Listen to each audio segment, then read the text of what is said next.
ভালোবাসার সাহাবী মাহমুদ ইবনে রাবি। ভাইয়ারা আমার, মায়েরা আমার, বোনেরা আমার, ও ইমানদারেরা শোনেন না শোনেন, মাহমুদ ইবনে রাবি আমার রাসূল পাকের একটা খুব ভালোবাসা প্রেমের সাহাবী। আমার রাসূল পাককে খুব ভালোবাসতেন। আমার রসুলে পাকের ছোঁয়া পেয়েছিলেন, আমার রসুলে পাকের দোয়া পেয়েছিলেন। আমার রসুলে পাক অজু করছেন মাহমুদ ইবনে রাবি আমার রসুল পাকের অজুর পানিগুলো শিশিতে ভরবে, অজুর পানিগুলো খাবে, মাখবে, অজুর পানিগুলো নেওয়ার জন্য সামনে দাঁড়িয়ে আছে।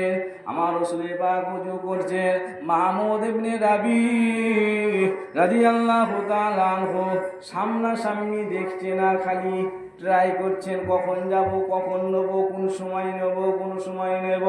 এমন সময় আমার রসুলের পাক কুল্লি করতে কুল্লি পানিটা মাহমুদ ইবনে রাবির মুখে কুল্লির পানিটা দিয়ে দিলেন। কুল্লির পানিটা দেওয়ার সময় মাহমুদ ইবনে রাবি সঙ্গে সঙ্গে ওটা মুখে মেখে নিলেন। আরো আশাবাদী, ইয়া রাসূলুল্লাহ আরো দেন, ইয়া রাসূলুল্লাহ আরো দেন। আমি মাহমুদ ইবনে রাবি আপনার অজুর পানি নিতে রাজি। ইয়া রাসূলুল্লাহ,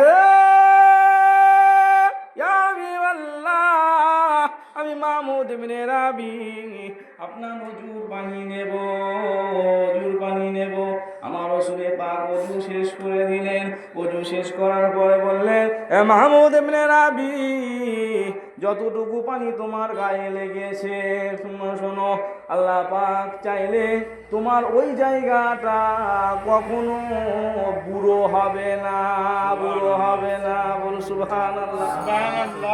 ও ভাই জানেন আমার, মায়েরা আমার, বোনেরা আমার, শোনেন না শোনেন, মাহমুদ ইবনে রাবি রাদিয়াল্লাহু আনহু আমার রাসূল পাকের প্রেমের সাহাবী, ওই জায়গায় কুল্লি করা পানিটা পেয়েছে।